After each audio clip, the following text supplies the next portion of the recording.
This is a recessed lighting installation video. I'm going to be installing pot lights around the kitchen. In my last video, I did the wiring around the kitchen for the outlets. And if you're new to this channel, my name's Josh. This channel is all about building your house, saving a ton of money, so be sure to subscribe, ring that bell so you get a notification every time I release a new video, and hammer that like button for me. That's all I ask in return for making this video.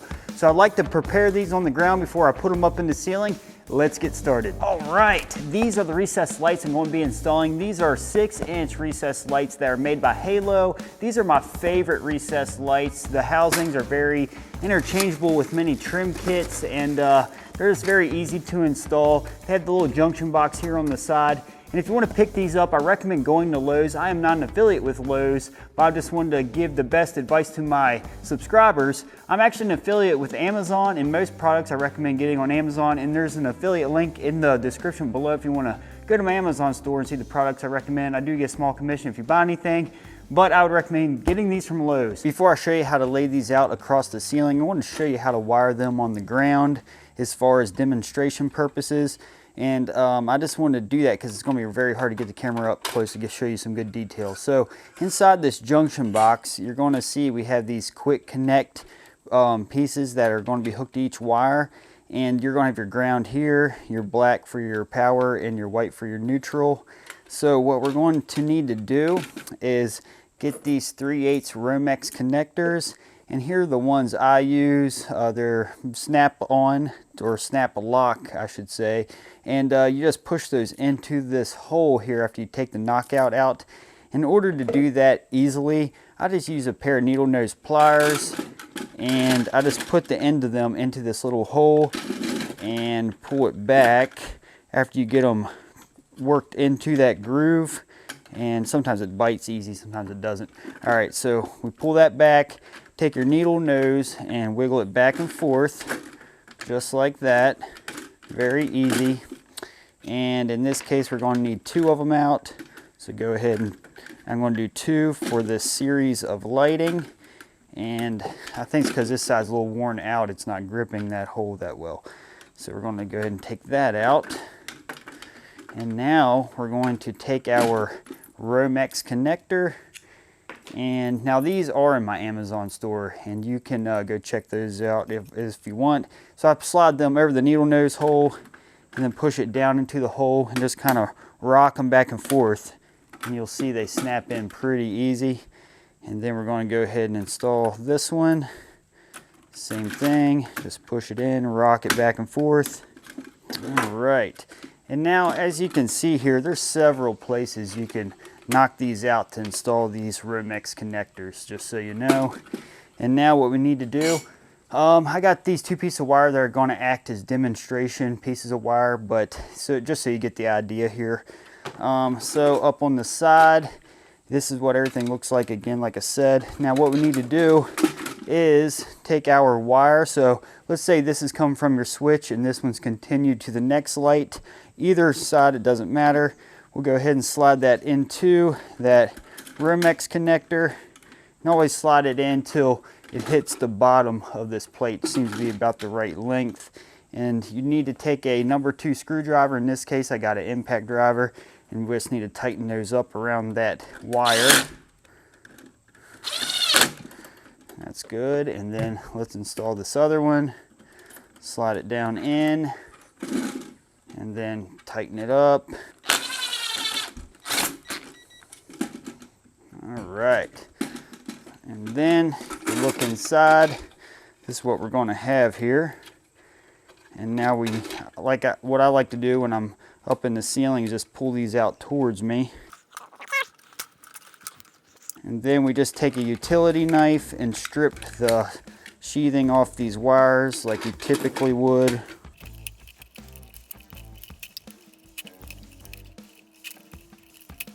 All right, so now what we need to do is strip each one of those wires. I got a pair of wire strippers. If you don't have a pair of wire strippers, you can use your utility knife to cut around them, but I have the luxury of having these wire strippers. So go ahead and strip off about 3/8 of an inch or so, about like that.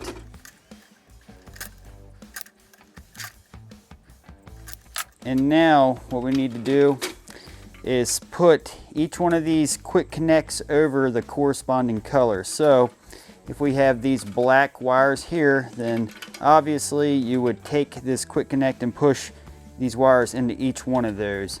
And I'm actually not going to do that because after this is pushed into that quick connect, it's almost impossible to get them out. In fact, I think it is impossible. So I'm not going to actually push them together, but just for demonstration purposes, it would go in like that, pushed in all the way, and then your grounds, clearly hooked to all your grounds, into that, and then your neutrals would hook into all your neutrals, you know, so on and so forth. Again, I'm not going to push them in, but you can see they'd all hook up, and then you take all those wires and then roll them into the junction box, and then that would be end of it. And then let's say all this was hooked up, and then you would take your case that goes over the junction box, and we would slide this back into place. And this is pretty easy. This side here slides into the slot, then just push it down, it locks in. And just some other quick details to these recessed light housings is you're going to have your nailing flange over here that's going to go up against your rafter floor joist if it's a 2-story. This is going to butt right up to it, and you just nail it flush with your rafter or floor joist.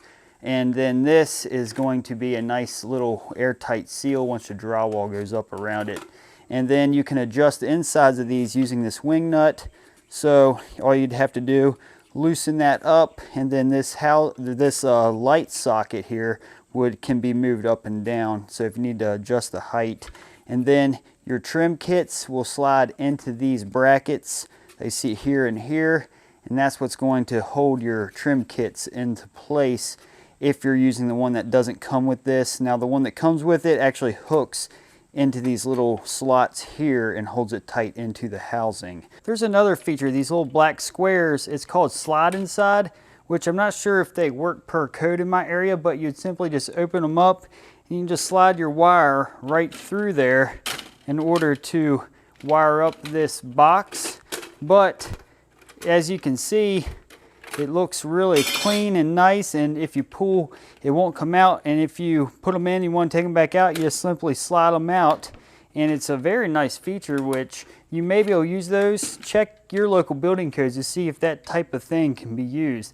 I'm just going to use the Romex because I know they pass code here, so let's get started. Before I get too far ahead of myself, this is the trim it comes with. As you can see up close, it just has these little springs that hook up into the recessed lights to hold them into place.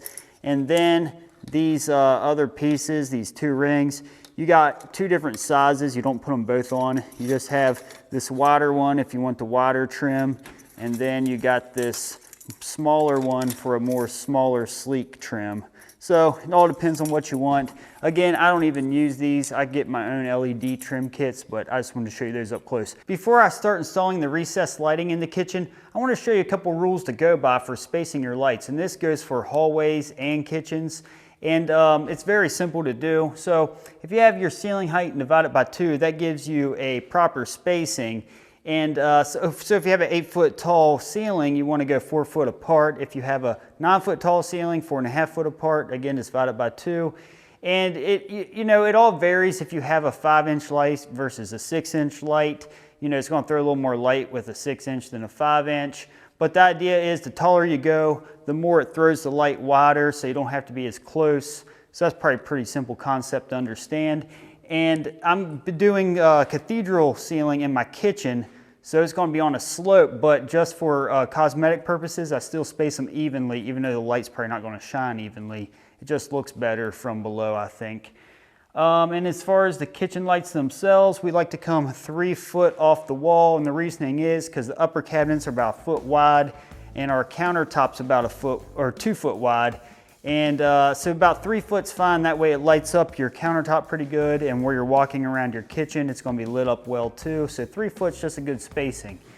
And as far as the kitchen sink light, I like to put a light that's about 1 foot off the wall, and the reason why that is because the countertop again is 2 foot wide, and then if you come 1 foot off the wall, it's going to shine directly on the sink so you can see exactly what you're doing when you're washing dishes. So we don't want to leave dirty dishes behind, so we need it well lit.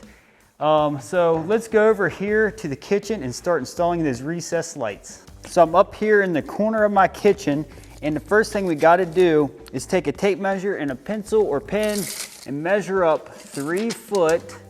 All right, so we got 3 foot right here.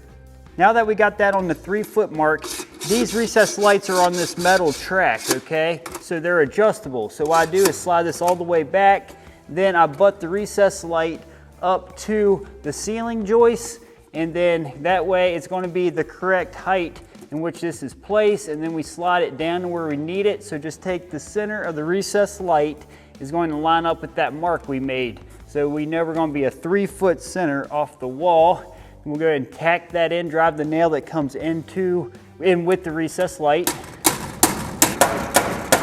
And I'm sure you're wondering, how do we know we're 3 foot off this wall? Well, since we're on this track, it's adjustable, but I'm going to show you how we secure that in just a minute. Now we do the same thing to the other ceiling joist here.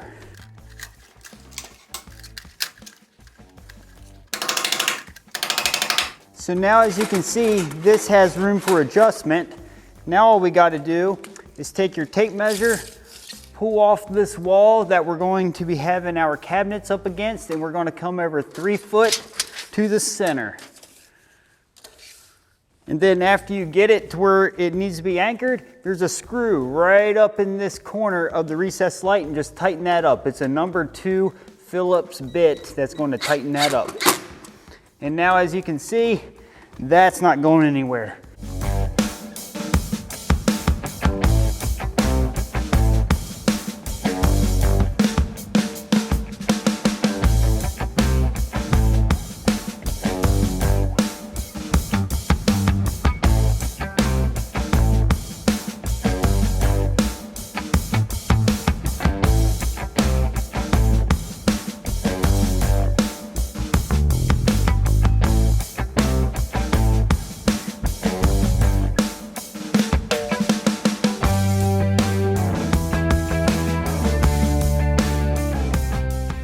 Now that we got all the recessed lighting anchored, what we need to do now is wire them.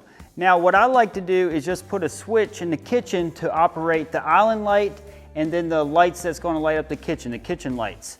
And what I'm going to be wiring them with is 12-2 wire, and you could get away with 14-2 wire on a 15 amp circuit, easy enough, but I'm going to do a 20 amp circuit. I'm going to have more lighting than just the kitchen on this circuit. It's probably a little more detailed than you want to know about the actual wiring, but just FYI, most lighting is 15 amp circuits, and it's wired with only 14-2 wire. But what I'm going to do now is just jump out of this switch box and go up to my first canister light or recessed light or pot light. These recessed lights have like 3 different names, it's crazy. So we're going to go out of this switch, go up to our first one, start running across, and then we're going to end at the other side of the kitchen.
According to the local building codes where I'm building at, you must secure the wires from the recessed light within 12 inches. It can't be any farther away than that.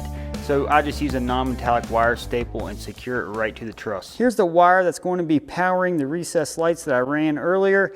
And this is not yet secured 6 inches from the switch box because I got more wires coming in here, such as the island light. As you can see here, it's going up to our first can light, and it's going to power the rest of these in an L-shaped, and we are 3 foot from the wall like I told you I was going to do earlier. And this is our sink light. It's directly above where the sink's going to go. And that is all there is to installing your own recessed lighting for a kitchen. Be sure to check out my Amazon store. The link is in the description below. There you'll find some of the supplies that I used in making this video. All right, guys, I got a lot of other recessed lighting I got to do yet. I want to say again, thanks a lot for watching. Be sure to subscribe, and I'll see you in the next video. Have a good one.